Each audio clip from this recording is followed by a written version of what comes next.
10% EWS आरक्षण पर supreme court का आज एक महत्वपूर्ण फैसला आ गया। तो सरकार ने 103वां संविधान संशोधन के तहत जनरल वर्ग को, आर्थिक रूप से कमजोर वर्ग को 10% आरक्षण देने का फैसला किया था, जिसको लेकर सुप्रीम कोर्ट में याचिका दायर किया गया था। तो सुप्रीम कोर्ट में इसको लेकर 5 जजेस की बेंच सुनवाई कर रही थी। तो इस सुनवाई का आज फाइनल जजमेंट जारी कर दिया गया है। तो फाइनल जजमेंट क्या है आपको डिटेल में बताते हैं।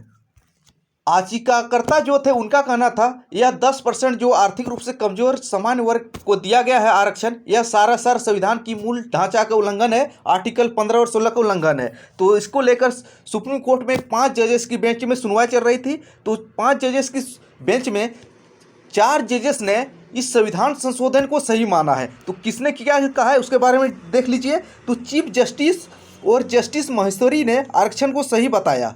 तो चीफ जस्टिस और महेश्वरी दोनों ने संयुक्त रूप से फैसला लिखा था। उन्होंने बताया कि यह 10% आरक्षण देने का जो फैसला है यह सही है। उसके बाद तीसरे जज है और 3 जजों ने अलग अलग फैसला लिखा था। 2 जज ने संयुक्त रूप से फैसला लिखा था और 3 ने अलग अलग राय दिया था।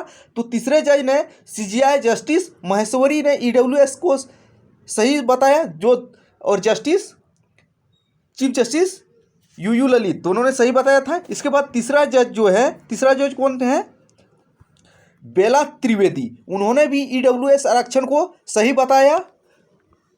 और चौथे जज कौन है? चौथे जज पारदीवाला है, उन्होंने भी ईडब्ल्यूएस आरक्षण को सही बताया। उनका भी कहना था कि जो 10% आरक्षण दिया गया है यह संविधान के मूल ढांचे का उल्लंघन नहीं है। और लेकिन पांचवें जज जस्टिस रविंद्र भट्ट, तो उन्होंने ईडब्ल्यूएस कोटे को गलत बताया। लेकिन फैसला होना था बहुमत के आधार पर। 5 जज थे लेकिन 4 ने ईडब्ल्यूएस के पक्ष में फैसला दिया। तो इसलिए जो सरकार ने 103वां संविधान संशोधन करके 10% आरक्षण का प्रावधान किया था यह अब लागू रहेगा। सुप्रीम कोर्ट का यह फाइनल जजमेंट आ चुका है कि 10% आरक्षण सही है, यह संविधान के मूल ढांचे का उल्लंघन नहीं करता है। तो ये थे सुप्रीम कोर्ट का बड़ा जजमेंट।